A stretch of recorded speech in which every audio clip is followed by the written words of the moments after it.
Hi folks, and welcome to They Might Be Racing. Today we're dealing with a very common problem that happens to just about everyone during their ownership of a vehicle throughout their lifetime. My wife came out to start the car this morning. This happens to be our 2002 Ford Explorer, and she turned the key and just simply got it from the starter. Well, in our particular case here, I keep an eye on things, so I'm pretty certain that the battery itself is shot. But in other times you may or may not know exactly what's the problem is with your electrical system. Now, for starters, we are lucky this happened to happen at home where I've got all my tools and all the things I could ever possibly need.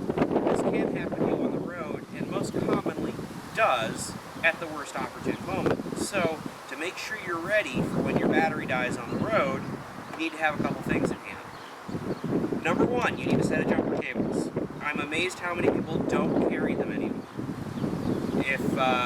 If somebody else's battery dies, you're able to help them, and better, if your battery dies, you're able to get someone to give you a hand. Because if they don't have jumper cables, at least you have yours. Now, the other thing about batteries, and this happens to be something specific I've done on the Ford Explorer here, is some factory terminals tend to go bad after a time. For whatever reason on the Ford Explorer, as you come in, I'm going to remove the battery, but you'll notice that the terminals I have in here are not stock. The reason for this is that the stock Ford battery terminals tend to corrode over time, and basically what happens is that there gets enough corrosion in there that you cannot get proper electricity to pass through the wires. So a few years ago I replaced them with these guys. They're just basic aftermarket gold-plated terminals you can buy at AutoZone. Whenever you're messing with the electrics on your car, always remove the negative terminal first. Never positive, always negative. So now that we've got the negative undone, we're going to do the same for the positive terminal. Now, the nice thing is once we've got this out, all I have to do is take it to a local AutoZone or Checker or whatever carport store you prefer, and the folks there will test it for you for free.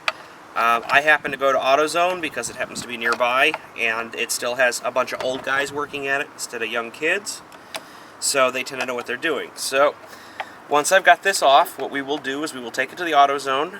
They will first check the charge on the battery. If it's too low, they will charge it for about an hour, and then they will retest it. My gut tells me that this particular battery is no good. So at that point in time, they will either send us home with our battery, or they will sell us a new battery, and we will reinstall that. So for now that I've got this out, let's remove the cover. And actually what I've done here is wrote in giant Sharpie letters when I installed the battery what the date was. So I installed this battery in November 28th of 2008. 9, 10, 2.5 years. 2.5 years for a battery in Arizona is about average. Normally in the rest of the country you can get 4 to 5 years, but Arizona, the heat tends to kill them. You can see, however, there's a whole bunch of guck and corrosion on the top here. The terminals themselves seem pretty clean, so I don't think it's an electrical connection issue, but we'll find that out after AutoZone. So the next thing to do is lift it out of the vehicle. Now, you don't want to leave a battery sitting on concrete, so you want to have a bucket to put it in or something to set it on. And you want to be careful, even though these are no longer fillable batteries, there is still plenty of acid in there, so always be careful not to hold it up against you as you lift it out. That way you don't get any acid on you. So, what did I forget? I always forget. Oh, I know what I forgot.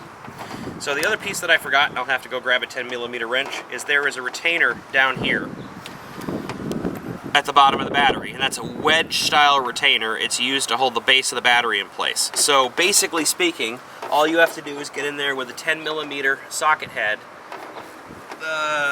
possibly an 8, undo that, and then you can pull out the battery. So I'll go grab some tools, pull that out, and like I said, we'll take it to AutoZone.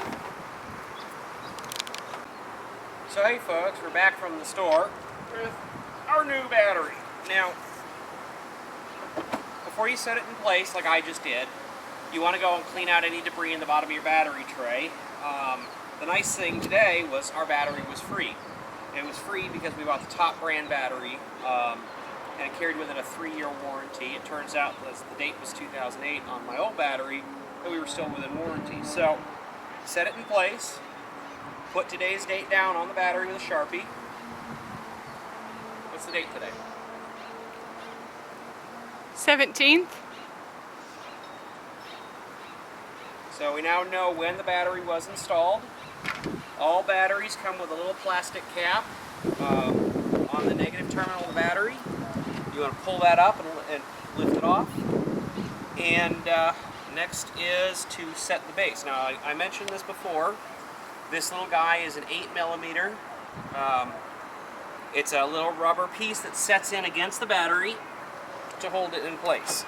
So you slide the battery back, you set it down. It only goes in one way. Sometimes you might need to lift it up a little bit to get it to go down.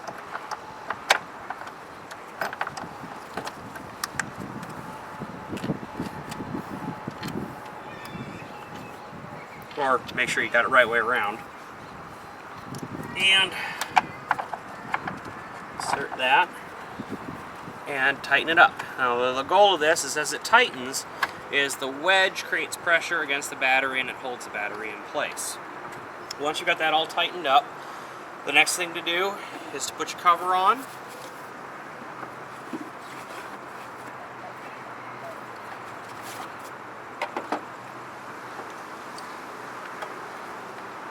You may need to force that battery strap down a little bit. And then, starting with your positive terminal, reattach your battery cables. Now, here's the thing, is that at the auto parts store, they're happy to sell you expensive battery terminal conductive coatings and all sorts of goop like that so that your battery terminals don't corrode. All you need is just some basic petroleum jelly. For the cost of two of those little packets at the auto parts store, you can get one of these. You coat your battery terminals, then tighten everything up, and you're good to go. So at this point, you should be able to do this in just about any car. There are, in most cars, batteries underneath the hood. In some cars, like for example my TR8, the battery is in the trunk. In even rarer cases, it might be underneath the seat. You'll have to check your owner's manual. Some of the more modern batteries, instead of having the two terminals on the top, have parts on the side that have a bolt that screws into them. Other than that, it's all basically pretty much the same. And once you got your new battery in, you got everything connected, make sure it's all good and tight on the terminal connectors, you should be good to go. Happy motoring. Talk to you later.